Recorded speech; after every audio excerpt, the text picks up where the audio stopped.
Assunto direto BDO e hoje vamos falar com Fernando Furtado, diretor da área de Risk Advisory Service da BDO. Fernando, obrigado pela sua entrevista.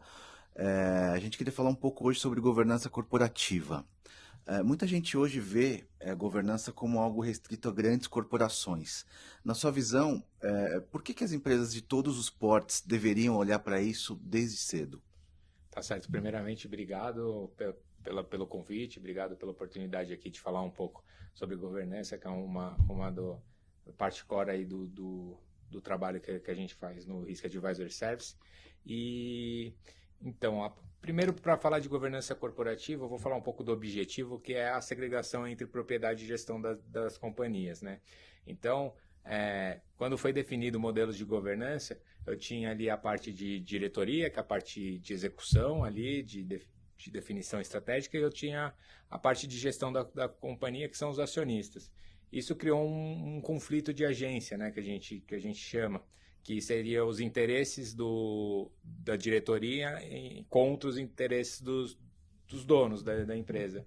Então foi criado todo um arcabouço de agentes de governança para que eu eliminasse ou reduzisse esse conflito de agência.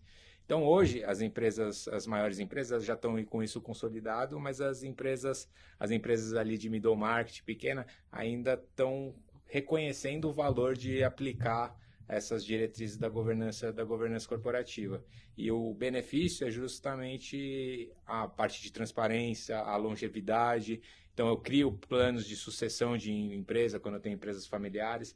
Então, acho que o grande benefício que as empresas do middle market, de pequenos porte, está começando a identificar é justamente isso: verificar valor por questões de transparência e na parte de sucessão ali, de longevidade da empresa. Tá certo. Bom, pensando ainda no middle marketing, que desafios que as empresas que vão começar hoje enfrentam, assim, pela ordem, até conseguir chegar lá no nível de governança que vocês consideram ideal?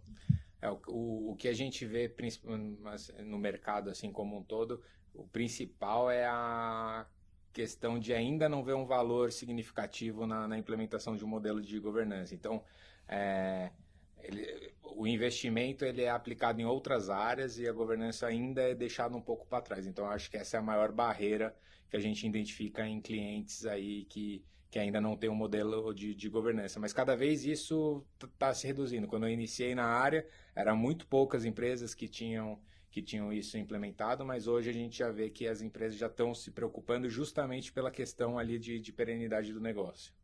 Empresas que vislumbram abertura de capital ou uma futura venda, isso é essencial. E aumenta muito o valor de mercado quando você tem processos bem definidos, a parte dentro do escopo ali de governança corporativa, a gente tem a parte de controles internos, então você cria transparência, você cria um maior controle, isso dá mais segurança para as demonstrações financeiras, então tudo junto ele aumenta o valor do negócio.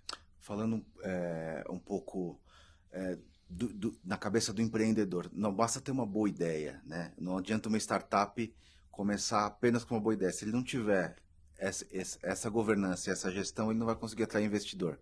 É, é, tanto que quando você faz uma abertura ali para você querer atrair investidor, dos aspectos que a gente avalia é justamente a questão de governança, a parte de controles internos, que dá um maior conforto para as demonstrações financeiras e que garante toda a transparência, né? Falando um pouquinho de empresas maiores, né? A gente viu recentemente algumas empresas brasileiras passarem por dificuldades, algumas inclusive entraram em recuperação judicial. Você acredita que esses casos midiáticos ajudam a mudar a forma como os empresários enxergam a governança?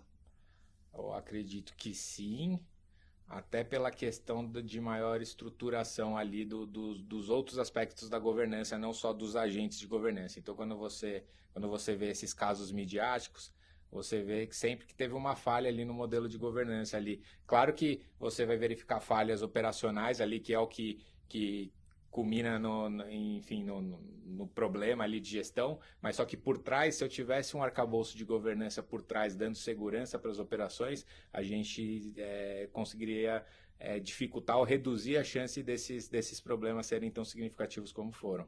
Então a governança também apoia nessas questões.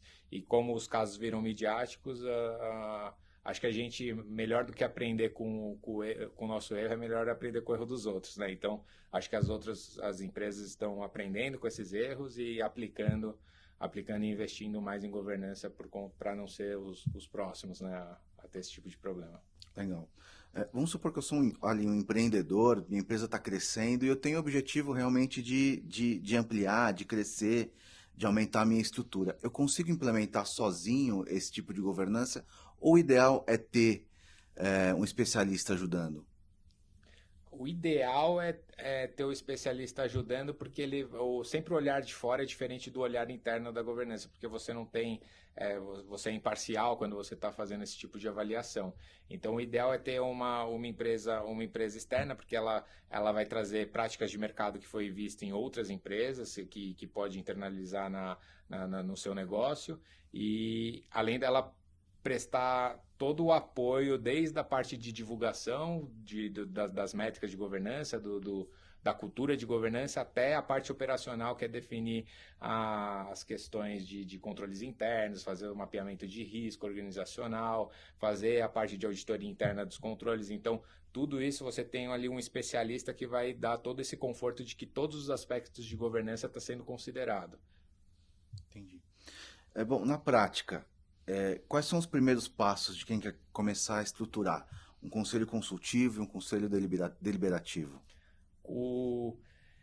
Primeiro é definir os objetivos de cada um desses tipos de conselho. O conselho consultivo ele tem ali o seu papel na governança, mas é numa parte de consulta, né? Então, como o nome diz, ele é consultado, e o deliberativo ele vai participar de algumas definições estratégicas ali do negócio. Então, a gente primeiro precisa dividir as questões. E quando a gente tem os conselhos, a gente tem diversos assuntos que tratam esse conselho. Então, é importante ter tanto uma consultoria ajudando na definição, quais são os assuntos a serem tratados, como que vai ser documentada as atas, os encontros, a frequência, mas se for um comitê mais estatutário, ali é importante ter todos os aspectos do direito ali, um advogado, todos os aspectos jurídicos serem considerados também.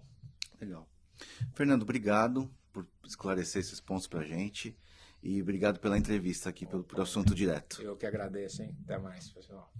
Esse foi o Assunto Direto.